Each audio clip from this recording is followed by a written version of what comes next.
Vernissage TV. I'm Althea Viafora Kress, and I'm sitting with Ichiro, Irie, from the Los Angeles gallery, Steve Turner Contemporary. And I'm honored to have you here today to talk about Deborah Grant's work. Thank you. We're at the Scope 2007 fair, and we're sitting in the Grizzly Lounge. And I saw Ichiro in the gallery, standing in front of recent works by Deborah Grant, and was just thrilled to see her work here. I'm familiar with it. I'm a gigantic supporter of it. And I'd love for you to begin to talk about the earliest body of work that you're showing here now. The earliest body of work is entitled A Jincure, and the title is an anagram for Guernica by Picasso. It's a large wall painting by Picasso, and it has its history in relationship to war, which basically Deborah is commenting on in terms of the contemporary situation in the world, basically, you know. And her work starts with a larger body of work which encompasses everything she creates, called Random Select. And she's incorporating images from popular culture, from society, from history, from contemporary art to art history, and is instilling her own discourse using Picasso's work as a vehicle. Her work is, the title A Jincure is kind of a cure for a problem maybe that can't be solved by people within the younger generation. So it's kind of a hangover cure for all the problems in the world. Yes. And that's how she gets this title. When I visited Deborah's studio, it was in Harlem. Yes. And I believe her studio is still there. And it was about 3 flights up. We walked up the stairs. I was with a group from the Junior Associates of the Museum of Modern Art, and she had a complete wall installed with what looked like paintings on blackboards. And they were details from Guernica. Yes. And they were recognizably iconographic, but they were samplings, just as you described, Yes, and absolutely. very representational of really what a younger artist today might be commenting on. Absolutely. And yes, her work, not only from Guernica, but this is like the overall vehicle, but she definitely takes from Picasso's other work and puts in her own personal elements, changes the color scheme dramatically. It's blackboard on silver enamel paint, and they're pretty striking when you see them individually, but when you see them whole, they're pretty mind-boggling. And then we saw an image of a sculptural wall relief piece that integrated comic book sensibilities within it. Could you describe that series? Yeah, her earlier work was definitely heavily influenced by the underground comic book world, which is inhabited by people like Robert Crumb and Raw Magazine, and those elements still inform her work to this day,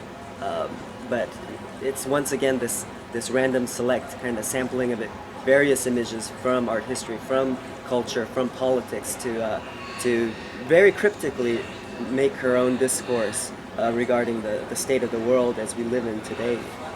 Yes.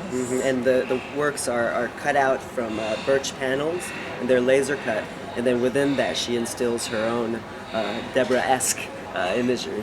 What was interesting when I heard her speak was she was verbally referencing Rosalind Krauss, who's a highly respected art historian from Columbia University, and Dubois, who's written one of the great books on conceptual art. So she deals with high and low references, both conceptually as well as visually and almost aesthetically.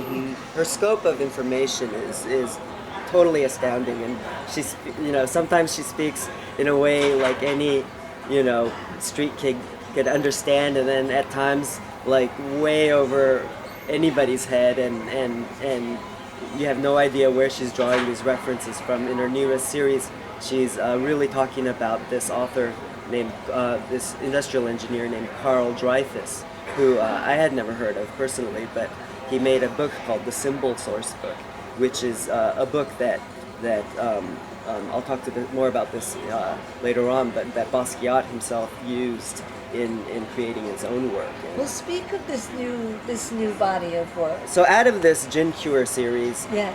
she's created another series called How to Get Blood Out of Bed Sheets. And once again, we're talking about a seemingly unsolvable social problem, and metaphorically talking about having a lot of blood on your bed sheets and not being able to get rid of it, basically. And she's trying to describe how to get blood out of bed sheets. And what she's doing in the work itself is she's appropriating work from Basquiat's body of work, and also images from Life magazine from the 1950s onto the 70s. And she's, juxtaposing very starkly and very,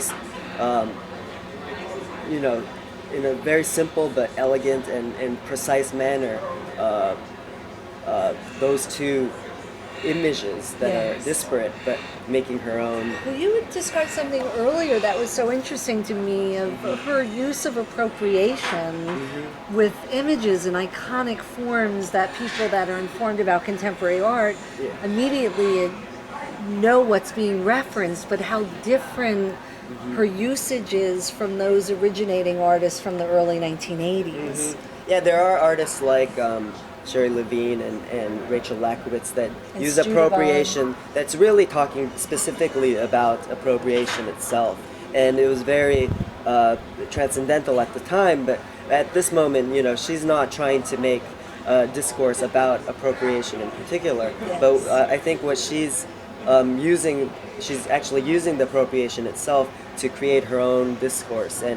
And what she's particularly talking about in the Basquiat How to Get Blood Out of Bed Sheets series is she's talking about colonialism as it exists today, and perhaps appropriation itself as a form of colonialism, in terms of the example she uses is the Starbucks coffee chain using ancient Egyptian imagery for their own advertising, and even as far as the Nazis using what is now the swastika image. It was originally Native American and Eastern, and Indian, South Asian Indian. Exactly, imagery that recurs, and it's appropriating it and recontextualizing it where it means something completely different. So these subtle kind of appropriations is what's more, sometimes not so subtle, but the contemporary idea of colonialism is something that's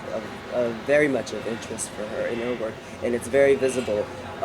Sometimes very less obviously, and sometimes much more obviously in certain pieces within that series. So I'd like to ask you about your experience in working with Deborah as well as working with other artists in your gallery. I know that you're the director of the gallery. I am. Your background is one of a curator. That your primary goal in the gallery is curatorial and going to artist studios and scouting and looking for younger artists more so than sales.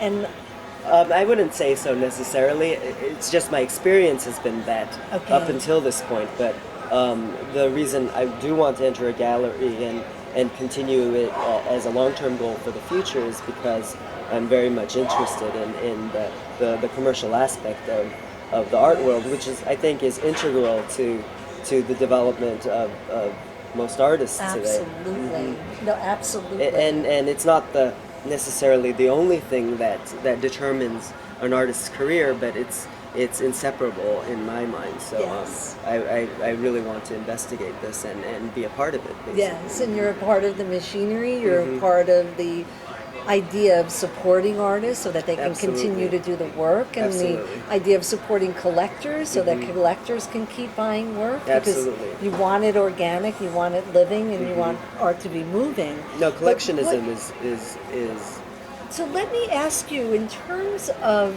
today's world where mythologizing artists today is so much a part of the gallery system, and you as a young curator and a young gallerist today, how will you integrate these ideas of bringing a younger artist into the commercial world? I don't see the word mythology necessarily as a negative term. I think it can be a very positive term.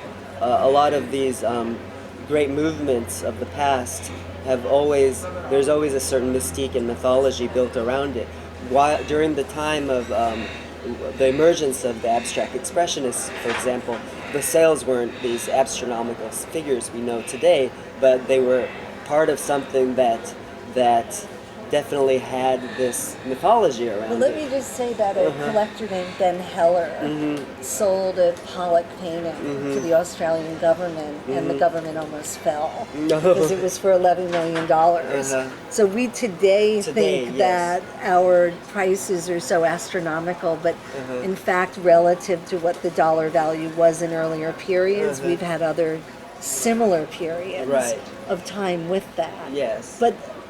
But I think it's fascinating. I do agree that mythologizing is a part of creating particular genres. Absolutely. And it's also been extremely closely associated with the economy of art, but it's also been associated with the politics of art. Absolutely. Because abstract expressionism came out of the Second World War with American chauvinism. And it's basically about breaking and kind of going against your fathers, your mothers, and creating your own paradigm, basically, on a historical level of modernism from the Impressionist on. Would you use a different word than mythologizing? No, I would use that word actually, and today these Yale grads are getting a tremendous amount of attention, but who knows what history will say in terms of the salon artists in the turn of the century. They're much less recognized than the Impressionists were, who obviously didn't sell as much work as the great landscape and portrait painters of the day of the 19th art of the 19th century. Yes. And do you see the Ivy League, such as Columbia University or Yale University, as the academy? I don't see. These are only questions that I think history can really accurately answer. I think there's always interest in breaking paradigms, but. And that's something that personally fascinates me, but where it comes out of is for me unpredictable. I'm not a social scientist in that sense that I can see everything, all the movements completely clearly, but it's more of a feeling I get when I feel like something is somehow going against the grain or transcending the grain. I think we're on the same page, that Deborah Grant is a highly significant artist, independent of any larger movements, but I also feel that she's really a part of a larger pulse, and that it's one that hasn't been developed by the so-called academy, that it is something that's a result of being a part of the world at large. Well, she, within the academic and museum institutions, she has tremendous support. And I think it's a fantasy to assume that you can be completely outside of a system, however one might define that, and be successful as an artist. And there's certain steps any artist that's serious has to take to be a part of a dialogue, basically. So, for example, the Greater New York show was very much a part of the current state of artists that are getting a great deal of attention right now. You, as a gallery director, what would you do to help support one of your young artists into a system such as that? I think, you know, it's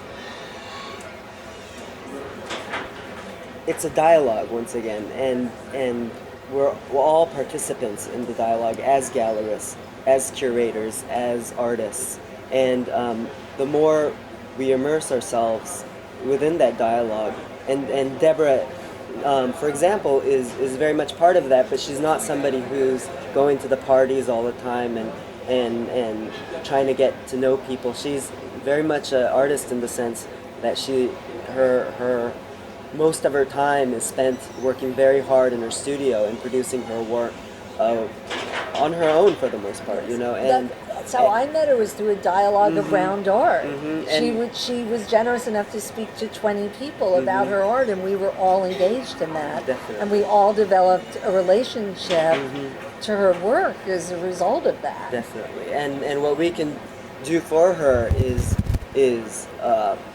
be her accomplices in a sense. Yes.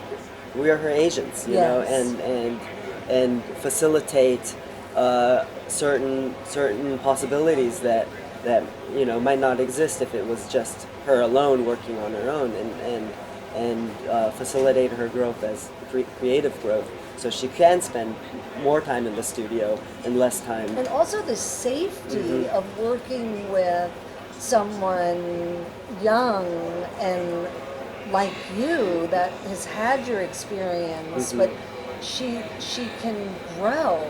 When very young artists go with these mega galleries, if they have any failures, it's devastating in their careers. Whereas if a younger artist goes and develops new bodies of work and investigates with the younger artists and with younger people that can oversee and have a fresh dialogue with them, it's not about devastation, it's all about growth. Yeah, and it's interesting you say this because even though I'm young, Steve, who is the main, you know, director, He's the so to owner speak, of the gallery. is very much involved, hands-on in the process of creating the exhibitions, participating in the fairs, developing the artists' work and their careers. So we, on one side, we have somebody like him who's been a gallerist since the late 80s, although as a completely contemporary venue,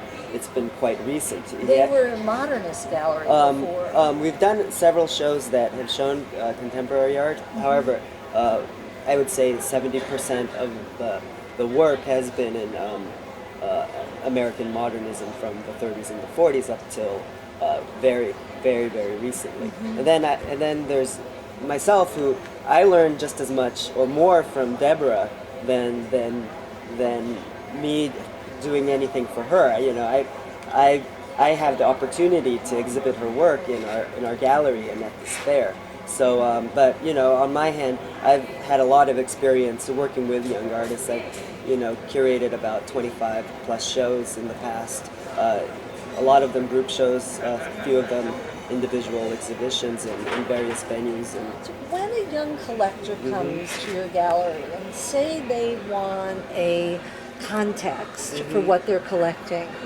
do you try to read them to find out if the collection's going to be about their own self-expression, the self-expression of the individual artists, or a younger collective group? I mean, how do you interview the collector so that you can help steer them educationally in a particular direction? That's interesting you asked that. For my feeling, there's definitely an importance in the role of the collector in the artist. Yes. So obviously, we would like somebody who's very serious about. It's almost, there are certain parallels with the gallery itself.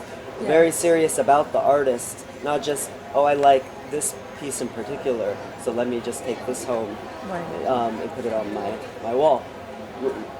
Let's look at what we can do together for the artist, you know. Obviously, everybody says this, but somebody who collects deeply in a particular artist is much more attractive to the artists themselves because Yes. it demonstrates a certain commitment. That's correct. And then also when you see the context of the gallery, what other artists is the artists themselves showing with, that gives them the context to exhibit their work. Yes. And it goes the same with a collection, for a young collector even. What piece is this Deborah Grant piece going to be next to is obviously, on one level, the work of art is autonomous and stands by itself. So if it's a great piece, it's going to look better than some mediocre pieces around it. But if it's around a lot of great pieces, it'll look even better. Yes. Well, thank you for your time. Thank you. Thank you very much.